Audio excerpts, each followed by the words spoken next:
Bom dia, boa tarde, boa noite. Eu sou o professor Davi Buturi e nós vamos para mais uma videoaula de Ecologia e Estatística. Hoje, continuando a nossa unidade 2, falando de métodos quantitativos para ecologia de populações. Bora lá? Então aqui a gente vai retomar, né, nossa unidade 2. E aí na sequência a gente vai falar de métodos de estimação de abundâncias. Aqui a gente vai procurar estimar tamanhos de populações biológicas, né?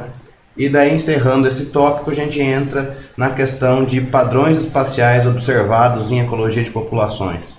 Como as populações têm os indivíduos distribuídos no espaço.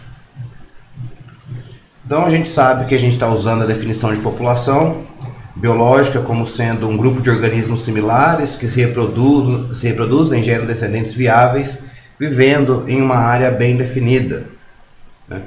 E no nosso conteúdo da unidade 2, a gente estudou crescimento populacional e métodos de comparação de abundâncias, pensando mais em aplicações dos modelos lineares clássicos, né, em estatística, usando, melhor dizendo, os modelos lineares clássicos em estatística para realizar essa descrição de padrões e comparar as abundâncias. Hoje, então, a gente vai primeiro tratar do assunto de estimar o tamanho da população, estimar a abundância populacional, por meio, é claro, de diferentes técnicas de amostragem. E daí a gente vai seguir e tratar de padrões espaciais no estudo de ecologia de populações. É claro que a estimação da abundância chama muita atenção, né, de ecólogos, e se trata de um dos pilares de estudos de ecologia. E estimar a abundância também é uma questão importante em estudos de ecologia de comunidades, mas as questões de ecologia de comunidades a gente vai trabalhar lá na unidade 3, né? Então, é comum na literatura de ecologia estatística ou ecologia quantitativa, né, a diferenciação entre o que é abundância absoluta e o que é abundância relativa. Eu acho que esses dois termos eles geram alguma confusão, né, por conta do absoluto e o relativo da ideia de frequência absoluta e frequência relativa, e não é exatamente isso que é a ideia de abundância absoluta e abundância relativa elas tratam, né? Quando a gente as técnicas de abundância para estudos de abundância relativa foi o que eu chamei de comparação de abundâncias, que a gente trabalhou na aula passada. E a abundância absoluta é o que a gente vai trabalhar hoje, que eu chamei de estimação de abundâncias. Então, a primeira coisa que a gente precisa fazer é saber se a gente precisa de fato estimar uma abundância, né? Se um determinado estudo particular é vantajoso se conhecer o tamanho da população. Porque estimar a abundância por estimar a abundância não é de interesse científico, mas as implicações, as consequências do tamanho populacional podem ser, né? Por exemplo, quando a gente está trabalhando com manejo de estoques pesqueiros, porque a gente precisa saber o tamanho do estoque, para saber se esse estoque está em declínio, se a gente pode continuar explorando esse estoque ou não, né? Estudos de ciclagem de nutrientes, porque a ciclagem de nutrientes ela é bastante dependente da abundância populacional. Então, estudos de monitoramento para saber o risco de extinção de uma determinada espécie. Então, quando a gente tem motivos para estimar a abundância, aí sim faz sentido conduzir um estudo específico para que isso seja feito, né? Acontece que, em muitos casos, a abundância relativa, ou melhor, a comparação das abundâncias que é de interesse. Então, a gente tem, dependendo do organismo que a gente estiver trabalhando, ou do grupo, ou espécie, né, que a gente estiver trabalhando, a gente pode usar diferentes técnicas para fazer isso, para estimar a abundância. Se a gente estudos que envolvem plantas arbóreas, geralmente a gente faz contagens em parcelas, também chamados de quadrats ou quadratins. Estudos com animais vertebrados, a gente usa muito técnicas de captura e recaptura, também chamadas de captura, marcação e recaptura. Quando a gente está trabalhando com espécies que são submetidas à exploração comercial, peixes, crustáceos, né, a gente usa procedimentos específicos para lidar com para levar em consideração a exploração. Então, a gente tem, né, um conhecimento ecológico acumulado para realizar esses estudos, né, para traçar estratégias gerais e sempre é recomendável que a gente investigue o que foi feito já na literatura para um determinado grupo de interesse que a gente for trabalhar. Mas cada caso é um novo caso e a gente precisa planejar o estudo, precisa repensar o estudo, claro, sempre tendo em mente o que já foi feito até o momento. Então, nesse contexto de verificar o que já existe, o que já foi feito, é que a gente tem esse esquema aqui para traçar, né, linhas gerais para a condução do nosso estudo. Então, o primeiro passo aqui, a gente começa aqui no início, né, a gente precisa estimar a abundância absoluta, ou seja, eu preciso estimar o tamanho da população. Se eu não precisar estimar o tamanho da população, eu posso usar os métodos de comparação de abundância que a gente viu na aula passada, né? Aplicações do modelo linear clássico, e claro que eu poderia estender ou usar outras técnicas estatísticas também para realizar a comparação de abundâncias. Inclusive, lá na unidade 3, a gente vai falar de um outro tipo de modelo estatístico, que são os modelos lineares generalizados, mas tem tantas outras técnicas possíveis. Se eu precisar de fato estimar a abundância absoluta, se eu precisar de fato estimar o tamanho da população, aí eu venho por esse caminho aqui. E esses vão ser e hoje a gente está fazendo esse caminho aqui. Eu estou respondendo sim para a pergunta de que eu preciso conhecer o tamanho da população. Se eu preciso dos dados individuais, ou seja, de cada um dos indivíduos da população, então eu uso métodos de captura e recaptura. Se eu não precisar, os organismos que eu estou trabalhando são sésseis? Se sim, então eu vou usar métodos de contagem em parcelas, né, em quadratins, quadrats, enfim. Se não, eu preciso responder. A população está sendo explorada ou explotada, né? Sim. Se ela estiver sendo, né, essa exploração é seletiva por sexo ou por idade? Se não, eu vou trabalhar com métodos de captura por esforço, né, chamados de CPUE. Se sim, né, se houver uma explotação seletiva, a gente vai trabalhar com os métodos da mudança de razões, né, o changing ratio. Por outro lado, se essa população não estiver sendo explorada, aí eu preciso responder. A dispersão é conhecidamente aleatória, quer dizer, os indivíduos estão aleatoriamente distribuídos no espaço? Se sim, né, eu posso usar métodos de distribuição espacial.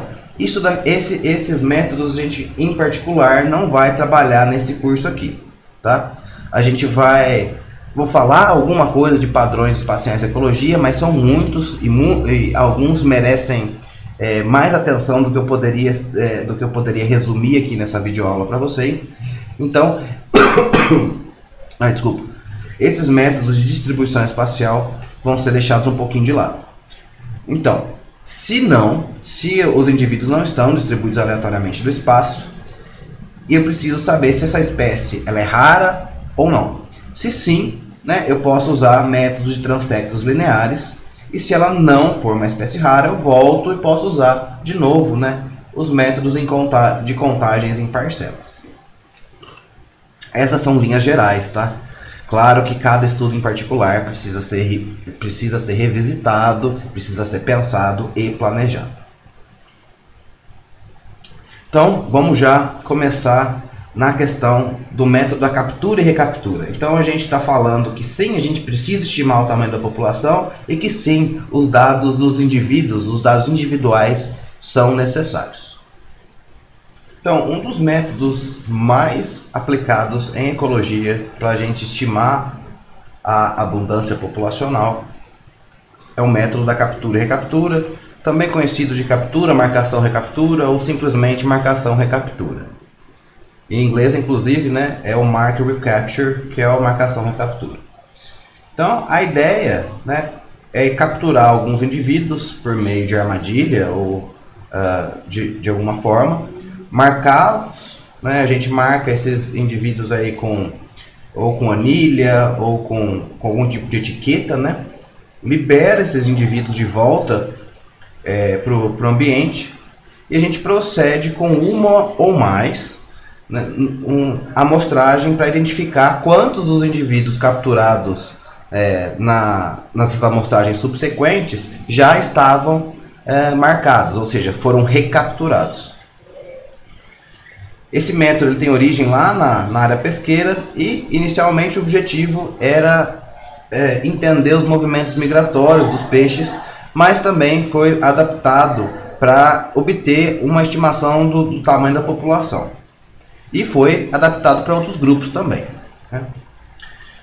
A gente vai estudar duas variações da técnica de captura e recaptura, o método de Petersen e o método de Schnabel. No método de Petersen, a gente tem um único evento de marcação e um único evento de recaptura. No método de Schnabel, a gente tem eventos múltiplos de marcação e eventos múltiplos de recaptura, né? E os dois métodos supõem populações fechadas, né? Fechadas para nascimento, morte, migração, etc., né? Quer dizer que esses efeitos, né, de migração, morte, são negligíveis durante o período que a gente conduz esse estudo. Isso daí pode ser pouco realista em alguns casos e existem métodos para populações abertas que permitem essa variação.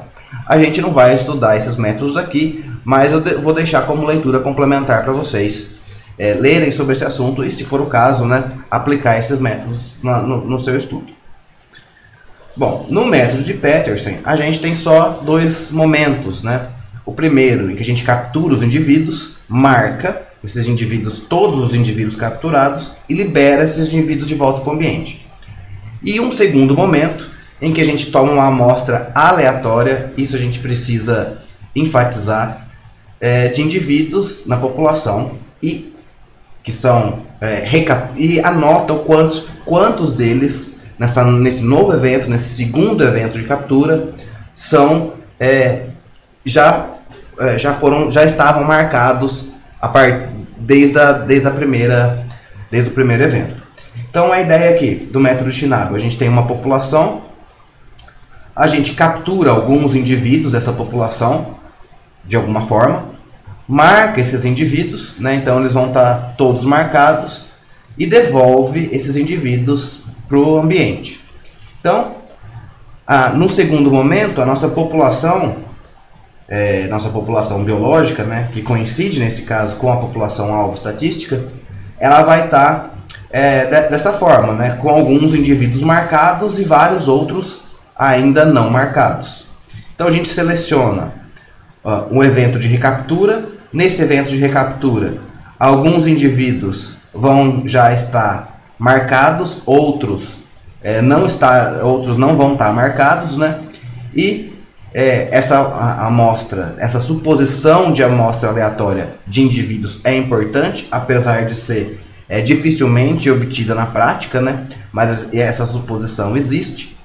E finalmente, com esses dados do segundo instante, a gente consegue estimar o tamanho da população. Então, como que a gente faz isso? O nosso estimador pontual da abundância do tamanho da população pelo método de Petersen vai ser N-chapéu. Lembra lá que quando a gente está estimando alguma coisa em estatística, a gente coloca o chapéu, né? Então o N-chapéu vai ser M mais 1 vezes C mais 1 sobre R mais 1, tudo isso aqui menos 1. M é o número de indivíduos marcados no primeiro evento. Czão é o número de indivíduos capturados no segundo evento. Então, o total de indivíduos capturados no segundo evento, independente de marcados ou não. E R é o número de indivíduos recapturados, ou seja, foram capturados no segundo evento, mas eles já estavam marcados. Então, é muito simples substituir esses valores nessa fórmula do N-chapéu, para obter uma estimativa do tamanho da população. Acontece que esse estimador tem alguns requisitos para ele funcionar bem. Primeiro que ele não vai apresentar viés quando o somatório de M mais C, ou seja, o número de indivíduos marcados no primeiro evento e o número de indivíduos capturados no segundo evento, for maior que o tamanho da população. Isso daqui não é uma suposição realista, né? Então isso daqui nunca vai acontecer. Então o estimador N-chapéu ele vai ser sempre viesado, porém ele vai ter um vício pequeno, um vício aceitável, se o número de indivíduos recapturados, né, capturados no segundo evento e já marcados, for maior do que 7. Então se por acaso no seu estudo você for aplicar o método de Petersen e no seu segundo momento do método você observar um R menor do que 7, saiba que o seu estimador do tamanho da população vai estar com problema de viés. E isso daí a gente precisa corrigir de alguma forma. De repente, métodos computacionalmente intensivos, como a gente falou do Bootstrap, por exemplo, pode ser uma alternativa para melhorar a estimativa do tamanho da população. Como sempre, obter uma estimativa pontual não é suficiente. A gente precisa obter intervalos de confiança, saber ter uma ideia de qual que é um valor, de qual que é um limiar inferior e um limiar superior para o tamanho da população. Para isso a gente vai ter que fazer suposição de modelos probabilísticos, né? Então o Seber ele por meio de simulação, resultados empíricos, né? Ele sugeriu algumas recomendações. Então, se a razão R sobre C, recapturados no segundo evento e total de capturados no segundo evento for maior que 0,1, então a gente utiliza intervalos de confiança com base na distribuição binomial. Se a razão R sobre C for menor que 0,1 e o número de recapturados for menor ou igual que 50, então a gente usa intervalo de confiança com base na distribuição Poisson. E se a razão RC for menor que 0,1 e o número de recapturados no segundo evento, capturados já marcados, né? Então a gente utiliza intervalo de confiança com base na distribuição normal. As fórmulas do intervalo de confiança eu não coloquei aqui nos slides, mas eu deixei como leitura complementar. De toda forma, eu criei uma funçãozinha para vocês, a chamada mrecap. Ela vai fazer essa verificação já internamente e vai retornar o intervalo de confiança mais adequado segundo as recomendações do Seber. Então a gente vai resolver no nosso encontro síncrono esse exemplo aqui, que é composto de 3 itens, a gente vai estimar o tamanho da população para esses 3 casos aqui. No primeiro caso a gente tinha 600 indivíduos marcados e a gente tomou uma nova amostra aleatória de 200. Desses 200, 13 já estavam marcados. Então, para essa população aqui, a gente vai obter o N-chapéu e o seu intervalo de confiança. O segundo caso, o B, é análogo, né? É claro que aqui eu fiz eu usei aqui valores de M, R e C de forma a contemplar diferentes situações das recomendações do Seber. E por fim, esse conjunto de dados aqui, real, publicado por Green e Evans em 1940, que eles estimaram a abundância de lebres americanas, né, em Minnesota. Então, eles colocaram armadilhas ali próximo ao Lago Alexander, né, e tiveram 948 lebres capturadas e marcadas no primeiro evento de amostragem. Já no segundo evento de amostragem, eles tiveram 241, das quais 167 já estavam marcadas. Bom, esse foi o método de Petersen. O método de Schnabel, ela pensou que a gente pudesse fazer várias aplicações do método de Petersen, ou seja, múltiplas amostragens, e tratar essas múltiplas amostragens como uma série de amostras de Petersen. E aí, no primeiro evento de captura, todos os indivíduos capturados são marcados e liberados. E a partir do segundo evento de amostragem, então vão ter vários eventos de amostragem, né? Os indivíduos são verificados quanto à presença de marcação ou não, e todos aqueles que não possuíam marcas, aí eles recebem a marcação. No método de Schnabel, não precisa ter diferenciação de marcação. Tanto vai fazer em qual momento os indivíduos foram marcados. Existem outros métodos de captura e recaptura que dependem da identificação, por exemplo, de cores diferentes ou numeração diferentes das etiquetas, para saber em qual momento de amostragem é que o indivíduo foi marcado. Nesse caso aqui, a gente não precisa dessa diferenciação. O que a gente vai precisar fazer no método de Schnabel é manter o registro de novos indivíduos marcados a cada evento de amostragem. Então, as suposições realizadas por método de Petersen também são necessárias no método de Schnabel, a não ser pelo fato de que a gente tem múltiplas amostragens. Então, esse aqui é um conjunto de dados típicos, né, que foi publicado pelo Gerke em 53, de um peixe lá nativo da América do Norte, o percassol. Então, a gente tem aqui o T, que é o momento da amostragem, né? Esse estudo foi conduzido em 14 semanas. Então a gente tem aqui um evento de captura a cada semana. CT é o número total de capturados no instante T. Então no primeiro instante o Gerke encontrou e marcou 10 peixes, né? RT é o número de recapturados no instante T.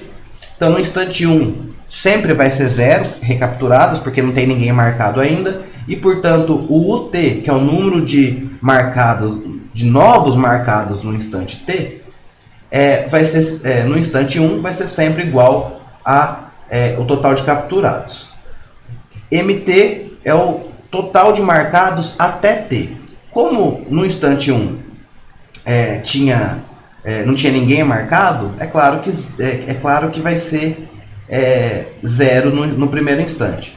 Mas se você olhar nos instantes subsequentes, o MT vai combinando o T. Então, o MT no segundo momento vai ser 10, porque no primeiro momento o T era 10. No terceiro momento, MT vai ser o somatório de UT até aquele momento. Então veja só. A gente tinha MT é 10 no T igual a 2. Porque o T foi 10 no T igual a 1. Porém, no instante 3, MT é 37, que é a soma dos UTs anteriores, né? 10 mais 27, 37. Então, essa é a ideia do MT. É o total de marcados imediatamente até o instante T, antes do instante T, né? Então, tem algumas coisas que são interessantes a gente notar, que geralmente o total de capturados no instante T vai ser dado pela soma entre recapturados e novos marcados. Então, se a gente olhar aqui, CT 0 mais 10, CT é 27, 0 mais 27, né? Se a gente olhar aqui no instante 8 também, CT é 1 mais 14, né? Então, CT é o total de capturados, que é dado pela soma entre recapturados e novos marcados. Às vezes dá diferença. Olha aqui no instante 11. O total de capturados foi 16, mais a soma de RT e o T está dando 14. Porque houve duas mortes aqui, né? Dois indivíduos morreram nesse processo de captura. Isso daí não é um grande problema no método de Schnabel, desde que o número de mortos seja pequeno, né? Então, isso daqui não vai comprometer a aplicação do método. mas não pode acontecer sempre e não pode acontecer muito. E MT, como eu estava explicando para vocês, é o somatório de U até de UI, né, até T-1, antes do instante T. Com esse conjunto de dados em mãos, né, a gente consegue estimar o tamanho da população. Isso daqui, esse método de estimação, na verdade, não é da Schnabel, é do Schumacher e o colega dele aqui, que eu não sei pronunciar o nome. Eles perceberam que quando a gente faz um gráfico de MT, que é o número de marcados acumulado até o instante T, e da razão recapturados pelo total de capturados, se comporta como uma reta que passa pela origem e inclinação igual a 1 sobre n, né? Então a ideia deles é que a gente faz um gráfico. Nossa, que horrível. A gente faz um gráfico de MT no eixo X e RT dividido por CT no eixo Y. Isso é uma reta que passa pela origem, cuja inclinação aqui cuja inclinação θ, né, vai ser 1 sobre vai ser a tangente, né, de 1 sobre n. Esse ângulo aqui é a tangente de 1 sobre n. Então a gente consegue estimar por regressão linear qual que é o tamanho da população, né? E claro que a gente vai obter por regressão linear uma estimativa do inverso do tamanho da população, mas a gente consegue aí manipular essa fórmula para obter o tamanho estimado da população. Bem simples, né? CT/MT quadrado, soma todo mundo. Produto RT/MT, soma todo mundo, faz a razão, né? E S é o número total de instantes, de eventos de amostragem que a gente tiver. Naquele caso ali, no caso do exemplo, a gente tinha 14 semanas, o S ali era igual a 14. Bom, tendo a estimativa pontual em mãos, a gente vai precisar obter intervalos de confiança. Como o que a gente tem, na verdade, é o inverso, o recíproco da estimativa de interesse, né? Como a gente consegue estimar, o que a gente consegue estimar de fato é 1 sobre n, é 1 sobre n chapéu, e depois a gente manipula para achar quem é n chapéu baseado nisso daqui, a estimativa do intervalo de confiança também vai ter essa característica, também vai fornecer uma estimativa do inverso. Mais especificamente, o que a gente consegue obter é uma variância do recíproco. O que a gente consegue obter é a variância de 1 sobre n chapéu, que aí tem uma cara bem parecida com simplesmente com a variância do beta 1 chapéu da regressão linear, né? Aí o que acontece? A gente precisa manipular essa fórmula da variância aqui para obter um intervalo de confiança aproximado, assintótico, aquele que só é válido quando o tamanho da amostra vai para o infinito, né? Aquilo que a gente a gente abordou lá na revisão na unidade 1.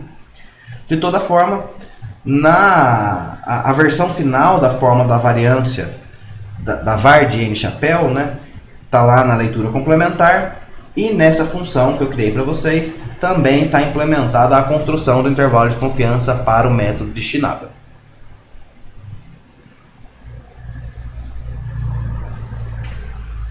Indo agora para o método da mudança de razões, né? Então a gente, como em todos os métodos dessa aula, a gente vai estar interessado em estimar o tamanho da população, né? E para a aplicação desse método, a população tem que estar sendo explorada de forma comercial ou por caça, né? E essa exploração, além de tudo, ela é seletiva, né? Então, esse método da mudança de razões foi mais um método desenvolvido na área pesqueira, mas alguns desses métodos que a gente vai estudar aqui, eles são gerais o suficiente para aplicar em outros estudos de ecologia. A ideia de que o tamanho da população pudesse ser estimado a partir da razão sexual foi percebido lá na década de 40, e particularmente, né, quando apenas um dos sexos ou um dos tipos, né, de organismos envolvidos na população sofre pressão de caça. Então, para a gente estimar a abundância populacional nessa situação, o que a gente precisa conhecer é a razão sexual antes da caça e o total de indivíduos mortos. Falando razão sexual, mas a verdade poderia ser alguma outra variável que estratifique a população em dois tipos apenas, né? Então, esses estimadores baseados na mudança de razões são baseados nessas suposições. O primeiro é que foi o que eu acabei de falar, né, que a população precisa ser composta de dois e só dois tipos de organismos. Então é comum aplicar isso daí à questão da razão sexual. E a segunda suposição de que a alteração se dá na razão de ocorrência desses tipos de organismos durante o nosso período de estudo, né, durante o período de observação. Então essa mudança de razão, a changing ratio, ela acontece durante o estudo. E a terceira suposição de que a população é fechada e homogênea, né? Fechada no sentido de que não ocorrem nascimentos, mortes e migração, e homogênea no sentido de que, independentemente do tipo, de qual dos tipos de organismo, todos eles têm a mesma capacidade de sobrevivência.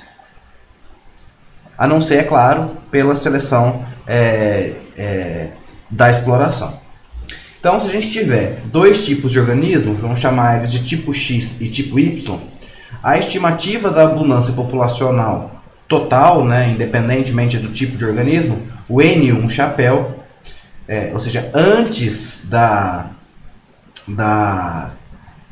exploração, vai ser o Rx, que é o número de tipos X removidos ou adicionados, portanto, Rx pode ser um número positivo ou negativo.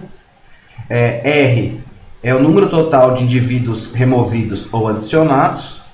Então aí a gente combina o número de removidos ou adicionados do tipo X com o do tipo Y. Pi é a proporção do tipo X no instante I. Então a proporção do tipo X, veja só, do tipo Y não aparece na fórmula, né? Então a proporção do tipo X é xi sobre ni, ou seja, o total de indivíduos do tipo X no instante I dividido pelo número total de indivíduos no instante I. Então, no instante 2, né, a estimativa da abundância populacional vai ser simplesmente a estimativa da abundância populacional no instante 1, antes da pressão de caça ou de captura, mais o total de indivíduos removidos ou adicionados. Geralmente o R vai ser negativo, porque a gente está falando de exploração, né? Então vai ter um deslocamento negativo no tamanho da população.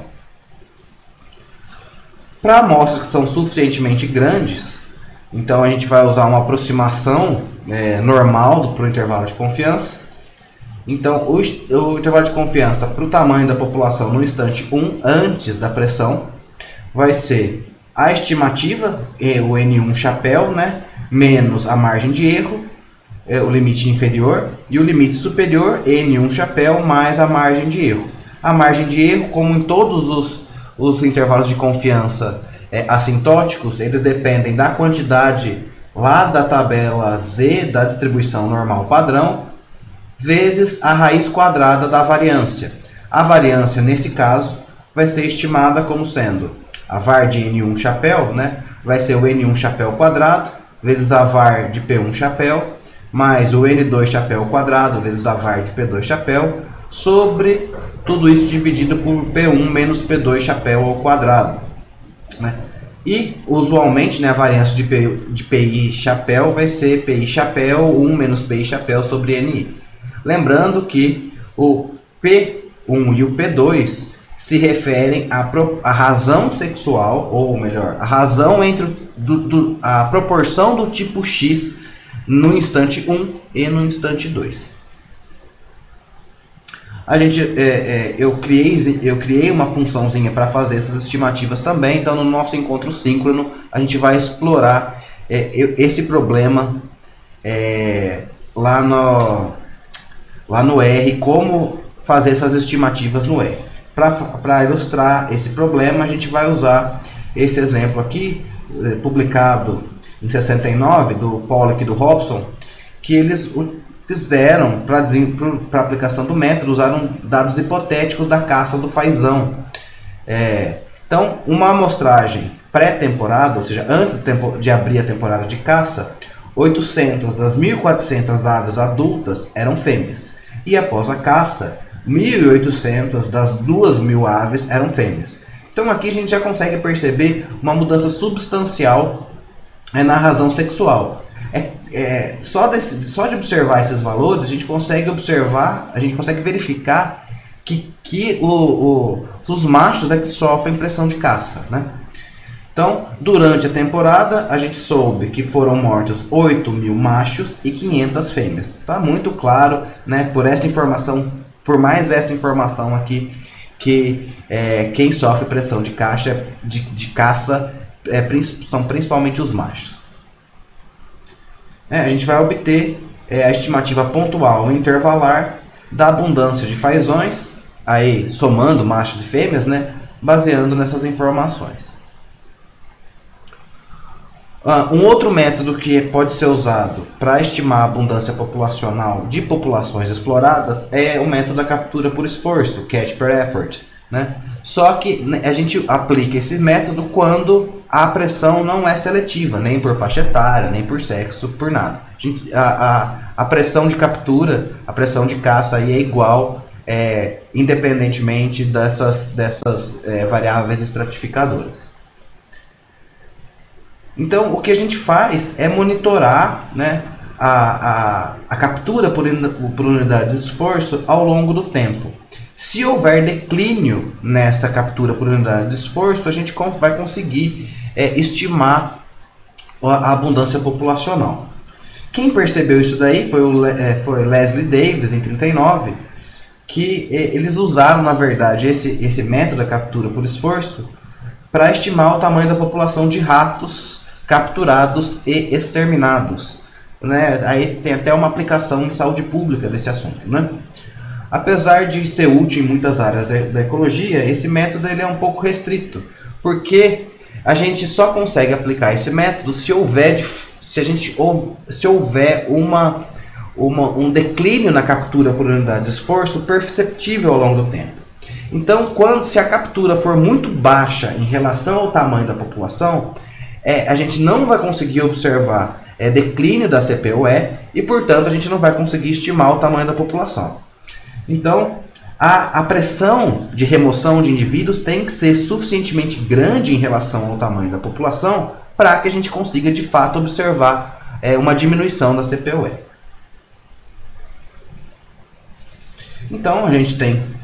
Todo método vai ter suas suposições, né? Para aplicar o método da captura por esforço, a gente precisa supor que a população é fechada, que a probabilidade de captura é constante ao longo do tempo e que todos os indivíduos têm a mesma chance de serem capturados em um determinado instante. Então, ela também é uma população homogênea. Então, a gente vai precisar, para aplicar esse método, a captura, né, ou remoção da iésima campanha, o Czinho I, o Kzão I, que é a captura acumulada desde o início do estudo até a iésima campanha, né, aquela ideia de somar tudo que aconteceu nos instantes anteriores.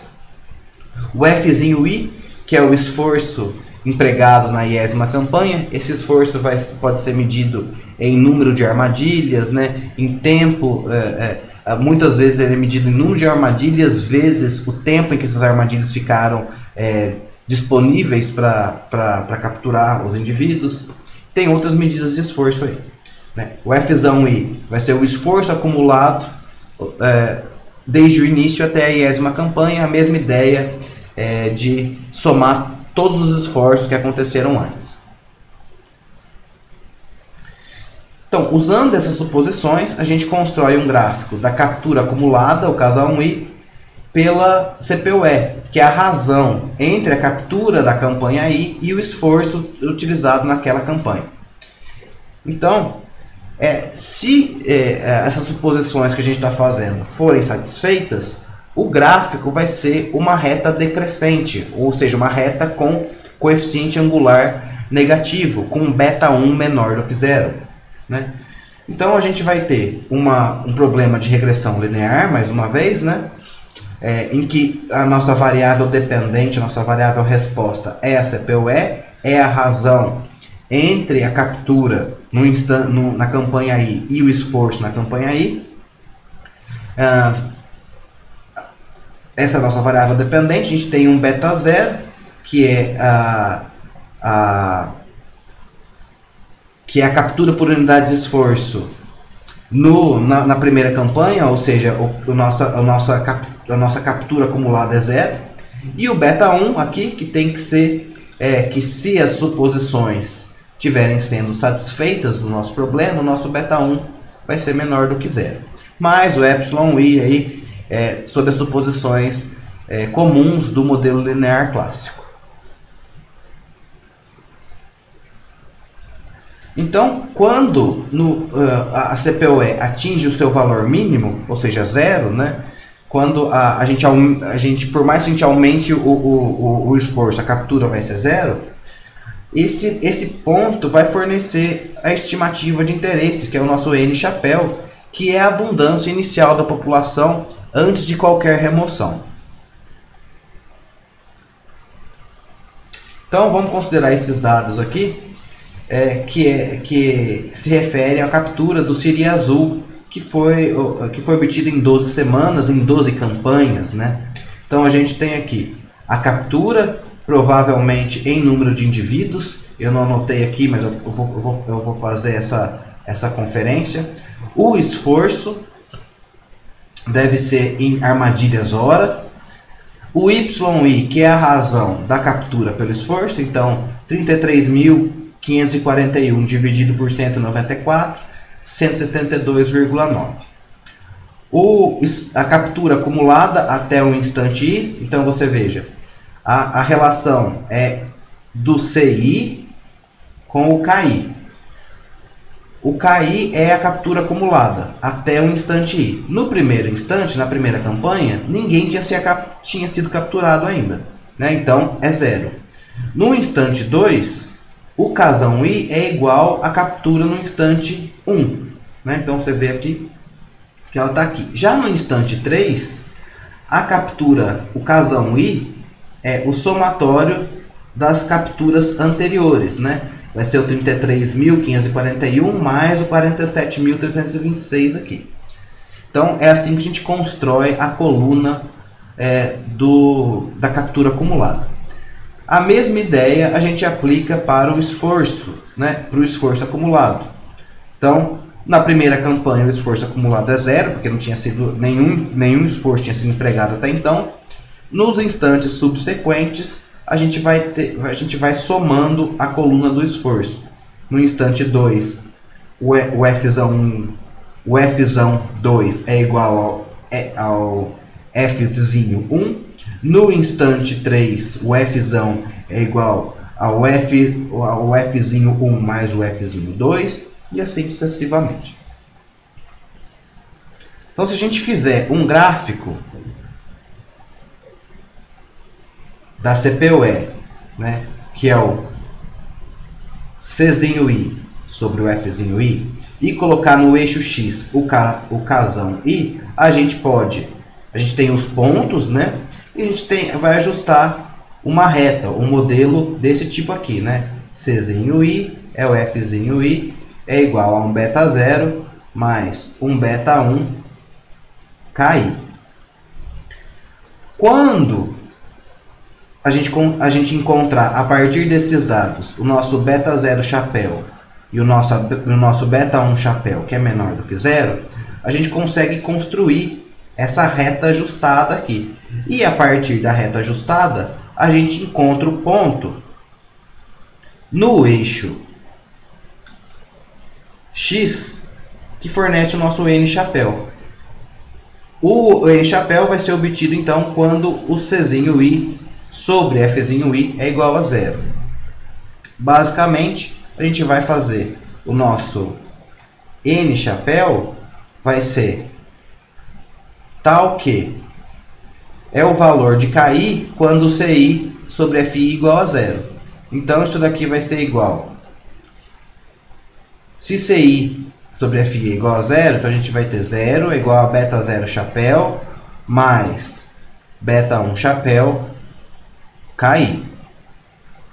Mas quando o Czinho FI é igual a zero, então o KI vai ser igual ao N chapéu.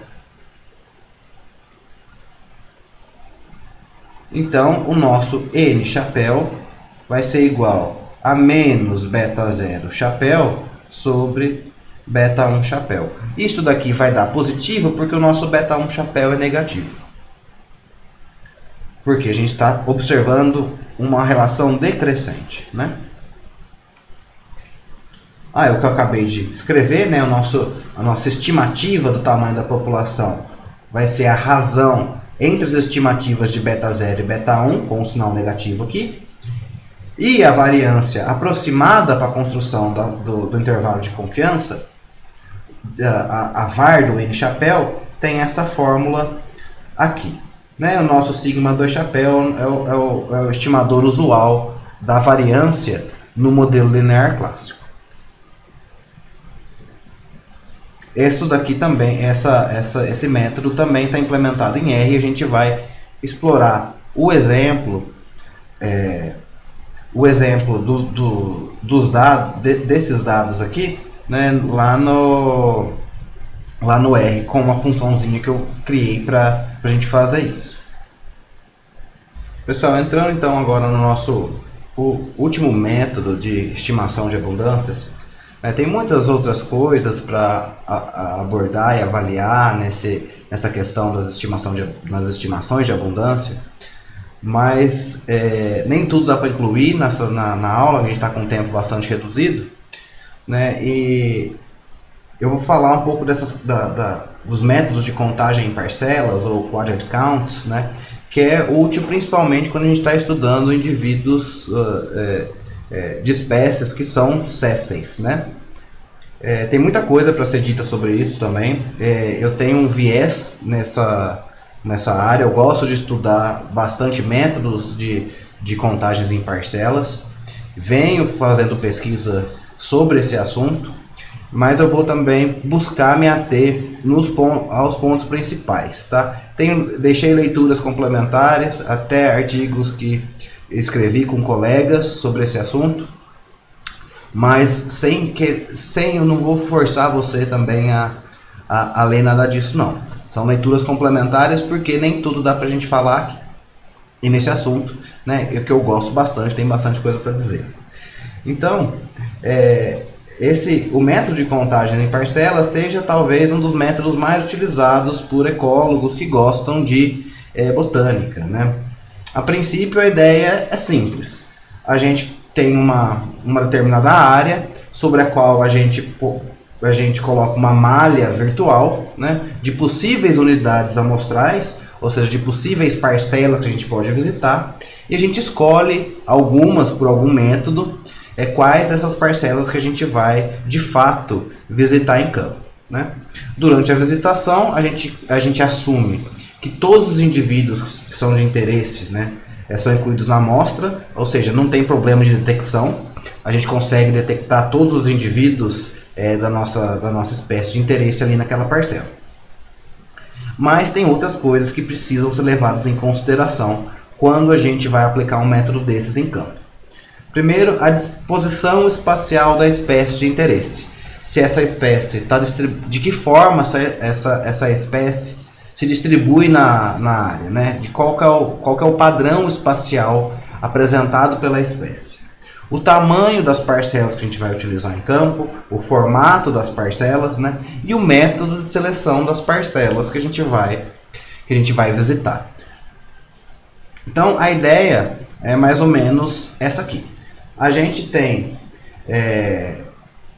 uma área de estudo, né? E dependendo das estratégias que a gente adotar, as estimativas da abundância vão ser diferentes, né? Então a gente tem uma área de estudo, mas a nossa espécie nessa área de estudo ela pode apresentar ou um padrão espacial regular, né? Ou um padrão aleatório, ou um padrão agregado.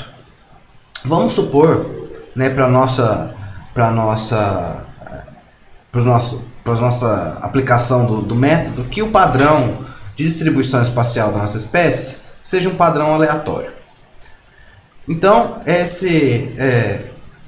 a gente vai ter outros casos possíveis, né? Então, a gente tem, por mais que a espécie se distribua de forma aleatória na área de estudo, a gente pode decidir usar parcelas circulares, né? Os circlets. A gente pode usar parcelas hexagonais, a gente pode usar parcelas quadradas, né? Então, geralmente, o que é mais simples de se implementar em campo são as parcelas quadradas.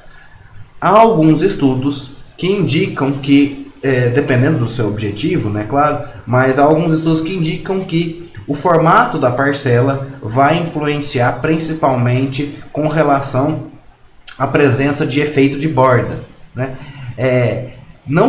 Isso daí não foi o que eu notei nos estudos recentes que eu venho fazendo, e na verdade eu percebi que o formato da parcela tanto faz. Mas há outros autores que argumentam que sim, que o formato da parcela vai exercer influência sobre as estimativas. Vamos supor que a gente opte por uma malha quadrada. Ainda assim, eu posso usar diferentes tamanhos dessa malha quadrada. Eu posso usar, por exemplo, uma malha em que cada parcela tem 1 por 1. Ou eu posso usar uma malha de parcelas que tem 2 por 2. Ou 4 por 4. Não sei. Vai ter vários tamanhos possíveis aí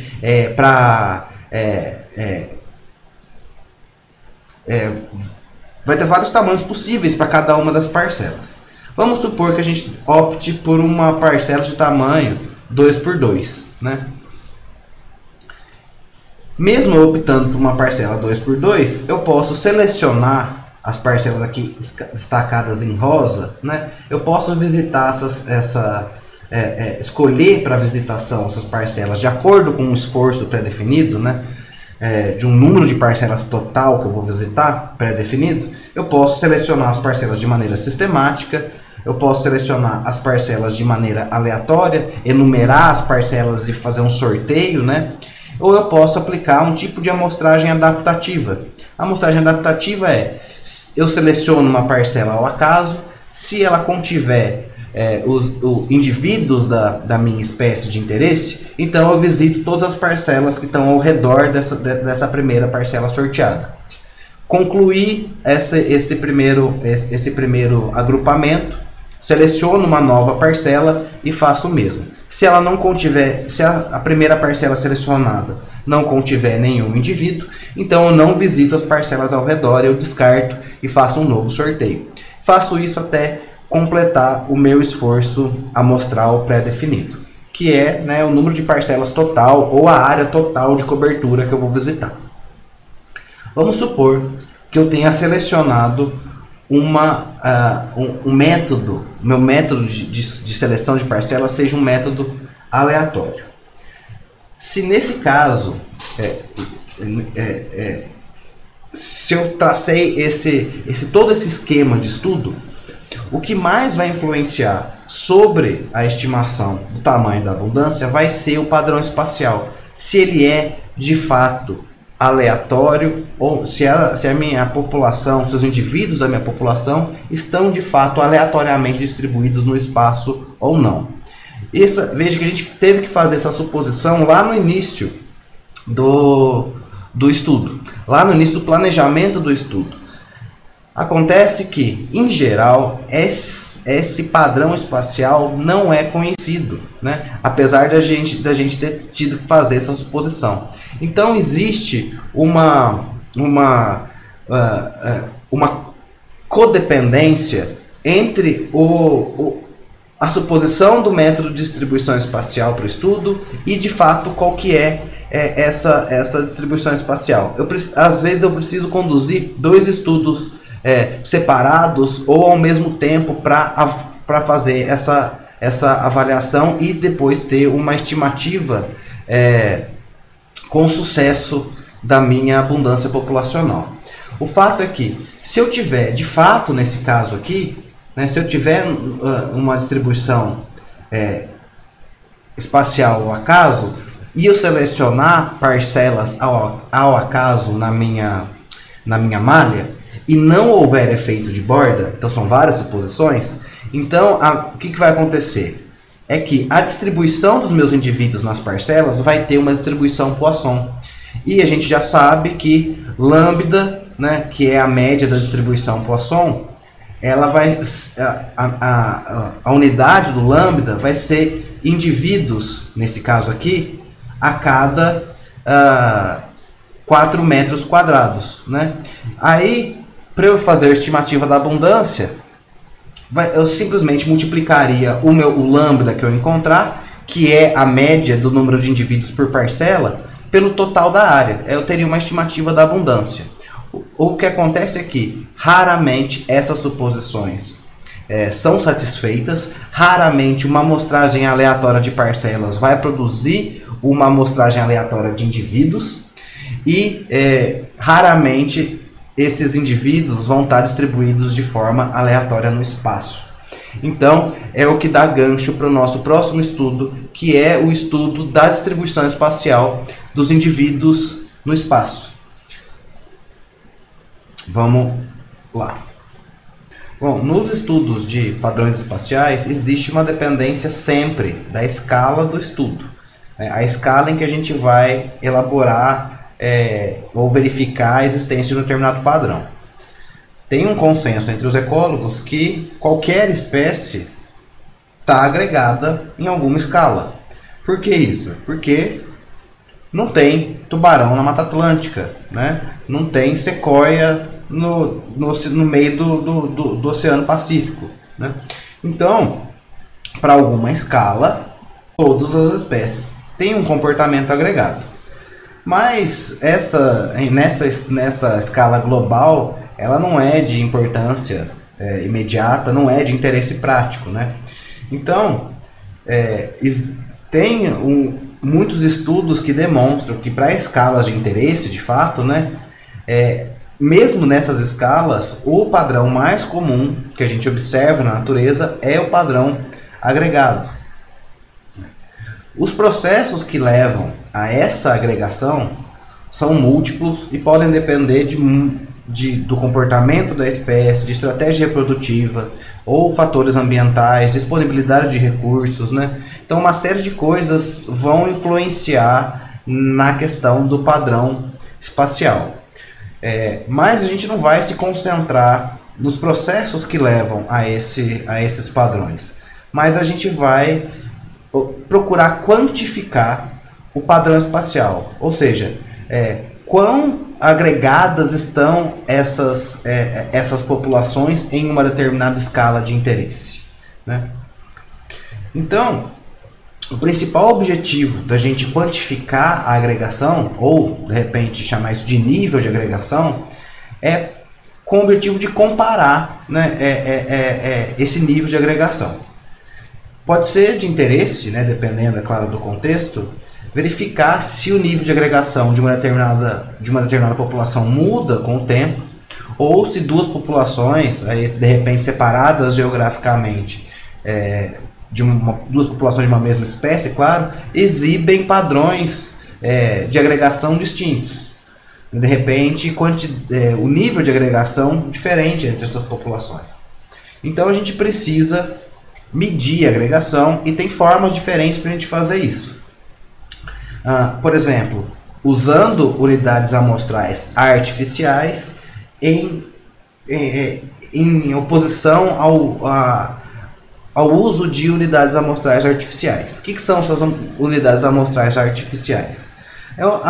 As contagens em parcelas, por exemplo, as parcelas são unidades arbitrárias, são unidades amostrais que a gente construiu, são unidades amostrais artificiais.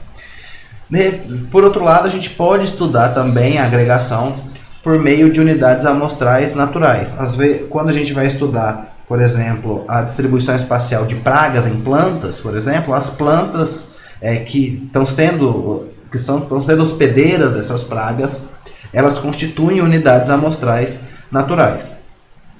Há também uma outra coisa chamada a plotless sampling, né? A amostragem sem parcelas, né? Essas amostragens sem parcelas dependem de métodos de distância, métodos dos vizinhos mais próximos, né? Isso daqui a gente não vai estudar no curso. O que a gente vai fazer é buscar quantificar a agregação por meio de unidades amostrais artificiais usando os índices de agregação. Bom, tem muitos índices de agregação, a gente vai ver alguns, né? O primeiro deles é a razão da variância pela média. Inclusive lá na aula de modelos probabilísticos, a gente até cheguei a comentar, né? Chamei de índice de dispersão, o desão da variável aleatória x, o desão de y, o desão de x, né? Então, quando a gente realiza contagens de parcelas em uma determinada área e a população dessa espécie exibe um padrão espacialmente aleatório, então sempre vai ser o caso de que as contagens observadas nas unidades amostrais vão seguir uma distribuição Poisson. Tinha até adiantado isso daí lá na estimação de abundâncias, né? Na distribuição Poisson, a gente já sabe que a média e a variância são iguais, né? Então, se y é uma variável aleatória com distribuição Poisson de parâmetro lambda, a esperança de y, a média populacional de y, é igual à variância populacional de y, que é igual ao próprio parâmetro lambda.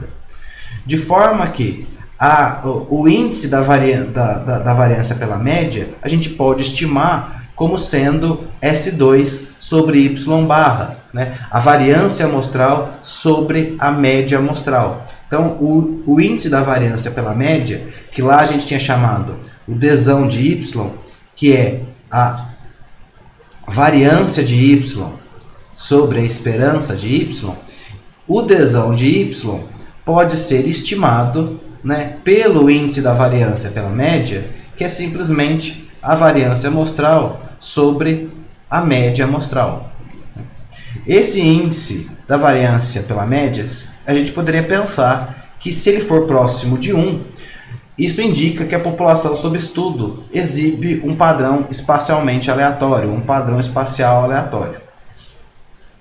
A gente poderia, inclusive, realizar um teste de hipótese, né, em que a nossa hipótese nula é que desão de y é igual a 1, versus uma hipótese alternativa que o desão de y é diferente de 1, né? E tirar, se esse teste de hipótese for estatisticamente significativo, né?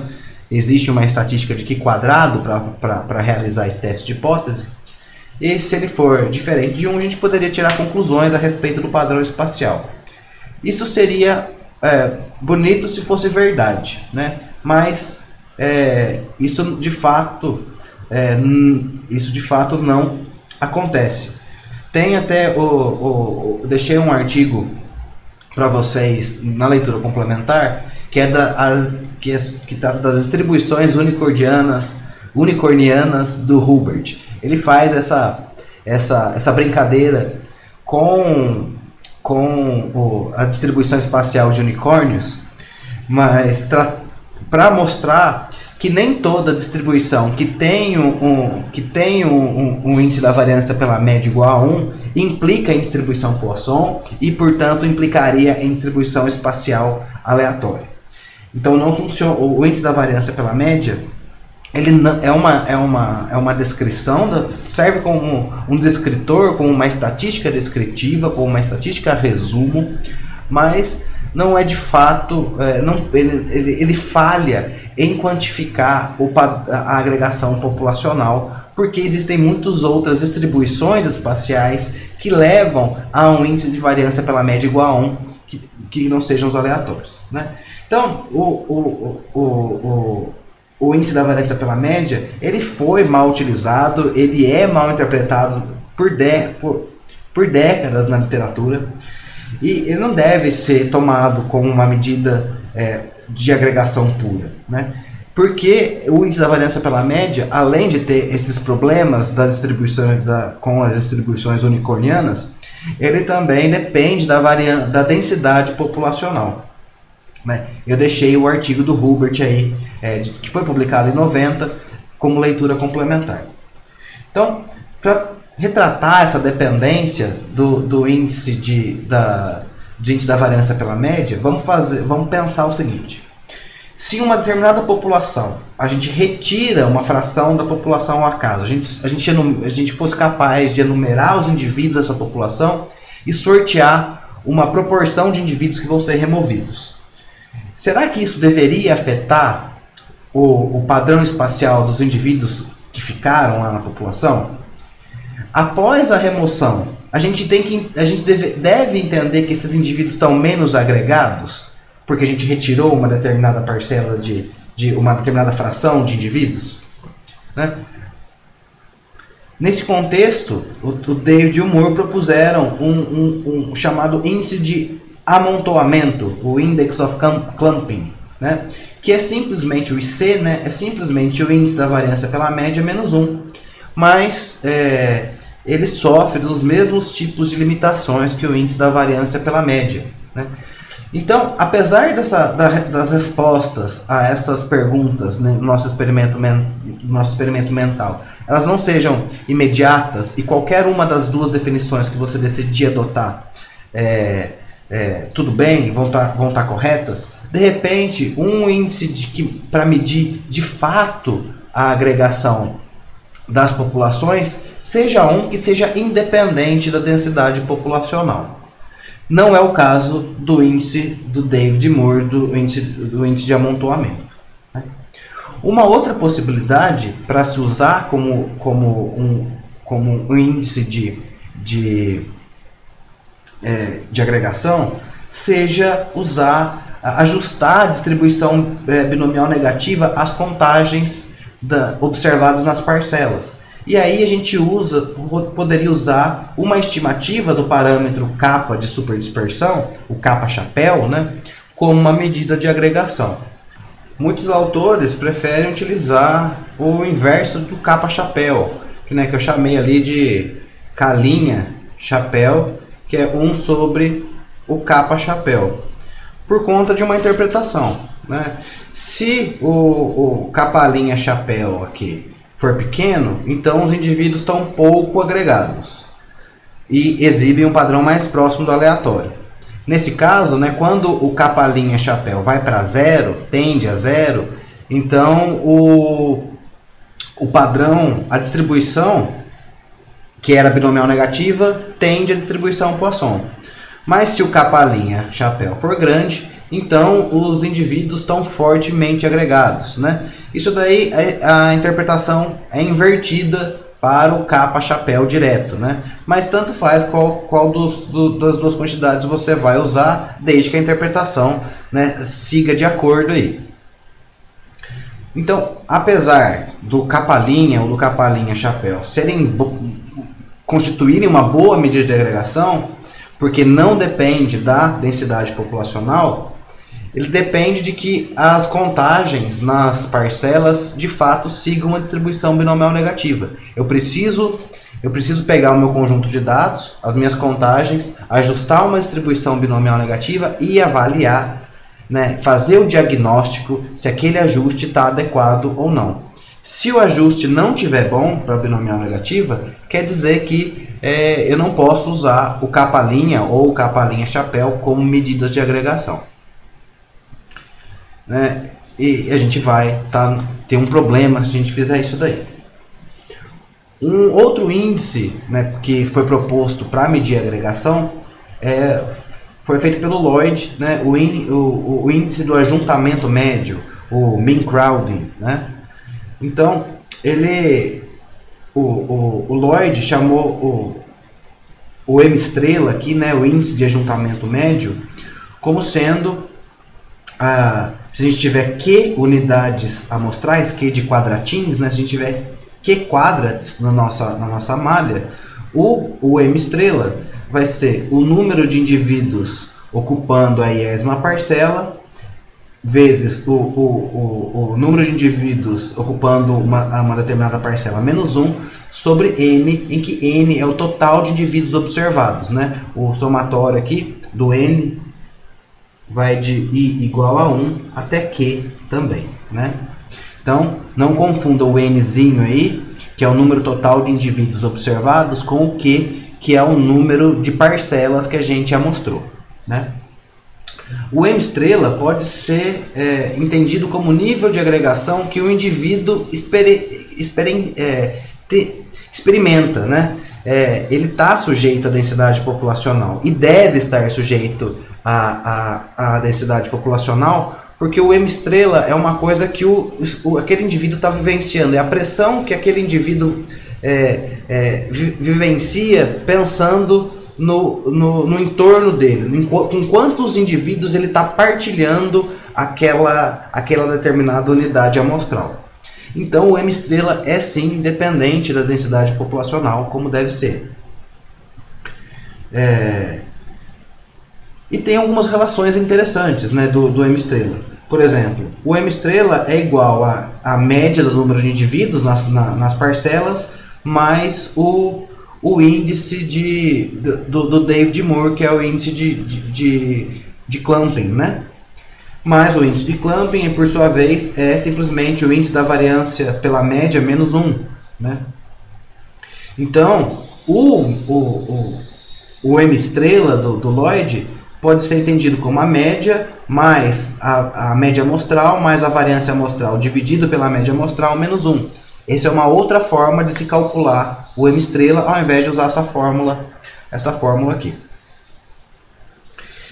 O Lloyd, entendendo que a agregação pode ser definida de duas formas, né? Uma coisa que é dependente da densidade populacional e outra que não é dependente da densidade populacional, uma coisa é o que o indivíduo experiencia, a outra coisa é o padrão espacial daquela espécie, né? Ele propôs o índice de retalhamento, né? Ou o Index of Patchiness, né? Que é o IP, que é dado por M estrela, que a gente acabou de ver, dividido pela média amostral. A média amostral, nesse caso, significa que é o número de indivíduos, a média do número de indivíduos por parcela, né? O índice de Patchiness, o IP, né, ele independe da densidade populacional, né? Então ele permanece inalterado quando indivíduos são removidos ou eles simplesmente morrem, né, ao acaso na população. Essa propriedade, ela é uma propriedade interessante, né, quando o índice que a gente está usando, quando o objetivo desse índice é refletir especificamente o padrão espacial, né?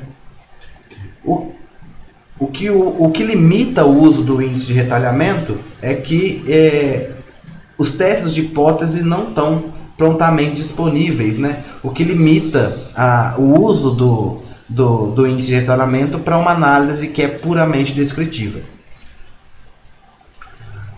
Um concorrente do índice de retalhamento é o índice de dispersão, né? Index of Dispersion, proposto pelo Morishita. É quase idêntico, né, ao índice de Patchiness do Lloyd.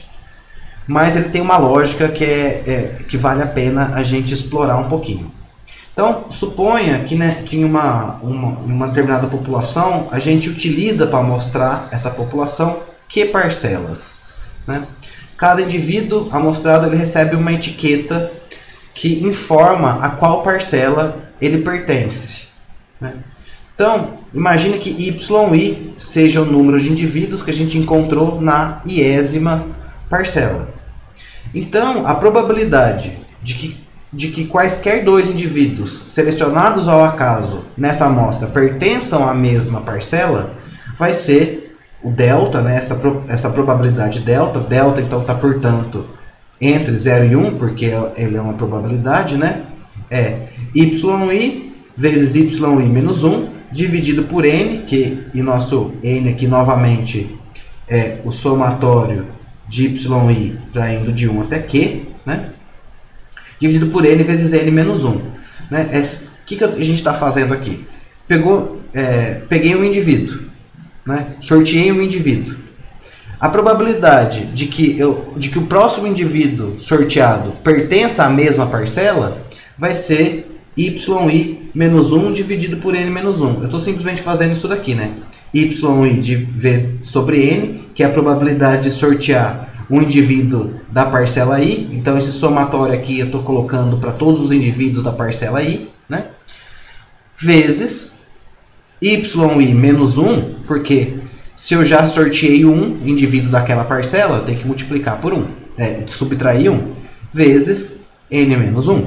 Né? Então, esse somatório aqui é porque eu estou falando que pode ser ou a parcela 1, ou a parcela 2, ou a parcela 3, ou a parcela q, né? Porque desde que eles pertençam à mesma parcela, não me importa qual parcela que é. Né? E esse produto aqui se dá pela ideia de que eu peguei um indivíduo de uma determinada parcela, a probabilidade de ainda sortear outro da mesma parcela, eu tenho que subtrair 1. Né? Então, essa é a ideia da proposta do Morizita. Né? Então, se o padrão espacial for completamente aleatório, né, a probabilidade de que o indivíduo selecionado ao acaso venha de qualquer parcela em particular, vai ser 1 sobre q. Então, o que eu estou querendo dizer é que, se eu tenho indivíduos aleatoriamente distribuídos no espaço, são esses pontinhos aqui, e eu tenho as minhas parcelas aqui, né? Se eles de fato estão se os indivíduos estão de fato distribuídos aleatoriamente no espaço, a probabilidade de que um indivíduo qualquer venha de uma parcela em particular, vamos supor desta parcela aqui, vai ser 1 sobre o total de parcelas que eu tiver. Como se fosse um sorteio realmente, né? Como se fossem papeizinhos enumerados. Nesse caso, os indivíduos vão ser independentes uns dos outros, e a probabilidade de que dois indivíduos selecionados ao acaso venham da mesma parcela vai ser 1 sobre q ao quadrado, porque vem de uma parcela e vem da mesma parcela, né? Então, é 1 sobre q ao quadrado. De uma parcela em particular. Mas como pode ser de qualquer parcela, né? Desde que pertençam à mesma parcela, eu vou simplesmente somar 1 sobre q ao quadrado, q vezes, né? Mais 1 sobre... Fica 1 sobre q ao quadrado, mais 1 sobre q ao quadrado, mais 1 sobre q ao quadrado. Eu vou somar isso daqui q vezes, né? Então, fica q vezes 1 sobre q ao quadrado. Então, 1 sobre q é a probabilidade de que dois indivíduos pertençam à mesma parcela, independentemente de qual parcela eu estiver falando. Isso se a distribuição espacial dos indivíduos for completamente aleatória. Então, por isso que é o delta R aqui, delta random, né? A probabilidade de que dois indivíduos venham da mesma parcela, independentemente de qual parcela a gente estiver falando, se a distribuição for aleatória no espaço. Então, deixa eu apagar tudo isso daqui para a gente continuar. Então, o Morizita propôs um índice de dispersão, o I-delta, que é dado pela razão de delta por delta R, né? Então, o índice do Morizita, o I-delta, é o delta sobre o delta R. O delta R, a gente já viu aqui que ele é igual a 1 sobre Q. Né? Então, fica delta dividido por 1 dividido por Q. Então, isso daqui, o I-delta do Morizita é Q vezes delta. E o delta, né, o que a gente acabou de ver lá, é o somatório de yi vezes yi menos 1 dividido por n vezes n menos 1. Então, o I-delta vai assumir um valor 1 se o padrão espacial for completamente aleatório. Vai assumir um valor maior que 1 para um padrão agregado e menor do que 1 se o padrão for regular. Existe uma regularidade na distância entre os indivíduos no espaço. Infelizmente, também não tem testes de hipótese prontamente disponíveis para esse caso, né? Então, vamos ver esse exemplo aqui, que a gente vai, de fato, resolver ele no nosso encontro síncrono. Então, vamos considerar uma amostra de 10 parcelas, cada parcela tem 10 metros por 10 metros, né?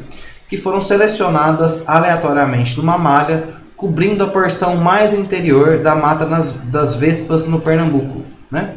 Foram contados YI indivíduos em cada parcela, de indivíduos pertencentes a essa espécie aqui, conforme os dados abaixo. Então a gente tem 10 parcelas, né? Parcela 1, 2, 3, 4, 5, 6, 7, 8, 9, 10. E YI é o número de indivíduos encontrados dessa espécie aqui em cada uma das parcelas. Então na parcela 1 encontrou um indivíduo, na parcela 2 encontrou 2, na parcela 3 encontrou 3, na 4 encontrou 4, na 5 encontrou 5. Na sexta encontrou 1, na sétima encontrou 2, na oitava encontrou 3, na nona encontrou 4, na décima encontrou 5 indivíduos. Então, com esses dados, a gente vai usar essa funçãozinha que eu criei para vocês, o agg.i, que vai fornecer todos os índices de agregação para a gente, né? Então, o que acontece se a gente remover ao acaso 25% desses indivíduos? Qual que vai ser o efeito sobre os índices de agregação? E se a gente remover 50%? Para ilustrar justamente a questão da dependência da densidade populacional. Bom, o fato é que os padrões espaciais não são simples de se estudar, porque a escolha do método de amostragem e da escala vão ter consequências sobre a inferência estatística que a gente vai utilizar, né? Mesmo os procedimentos que não dependem de parcelas, né, como eu falei, o plotless sampling, eles requerem previamente conhecer o padrão espacial ou a abundância populacional. Então é uma coisa intrinsecamente associada uma com a outra. Para conhecer o padrão espacial, eu preciso conhecer a abundância populacional. Ou para conhecer a abundância populacional, eu preciso já conhecer o padrão espacial. São coisas que são interdependentes. Então, os nossos índices de agregação que a gente acabou de ver, eles não devem ser utilizados de forma indiscriminada, porque outras coisas influenciam na estimativa dos índices de agregação, como, por exemplo, o tamanho da parcela, que está associado à escala de agregação da população, né? O fato é que, se a distribuição binomial negativa apresentar um bom ajuste às contagens, então a gente pode e deve utilizar o kappa-linha-chapéu ou o kappa-chapéu como índice de agregação, porque a gente conhece a variância dessas estimativas e a gente consegue, portanto, conduzir testes de hipótese, né? Se a distribuição binomial negativa não estiver boa, a gente pode usar o índice de Morishita, que não depende da densidade populacional, mas tem certas falhas, especialmente na presença de efeitos de borda. Foi por isso que no exemplo eu fiz questão de enfatizar que aquelas parcelas foram dispostas no interior da mata. Porque num estudo recente que fiz com alguns colegas, a gente verificou que o efeito de borda leva a uma estimativa de agregação errada. Mesmo que os indivíduos estejam aleatoriamente distribuídos no espaço, quando há efeito de borda, o índice de Morishita vai dizer que os indivíduos estão agregados. Isso daí é bastante preocupante, porque a gente precisa de métodos para descontar a questão do efeito de borda. Isso também não é uma coisa fácil de se fazer. Pessoal, a aula de hoje foi um pouco longa, talvez um pouco pesada, mas a aplicação prática vai ser tranquila, vai ser lá, já está tudo, as funções preparadas para a gente receber esses tipos de dados, para a gente pelo menos analisar e interpretar. As questões matemáticas sempre vão estar A gente sempre vai se deparar com essas questões, é impossível evitar, mas eu procurei deixar o mais enxugado nesse ponto possível para permitir o entendimento da aplicação, mas também não desprezar o rigor matemático, porque as suas suposições têm efeito direto, né, sobre a adequação dos métodos adotados. Bom, a gente se vê no nosso encontro síncrono, espero que você tenha curtido. Até a próxima.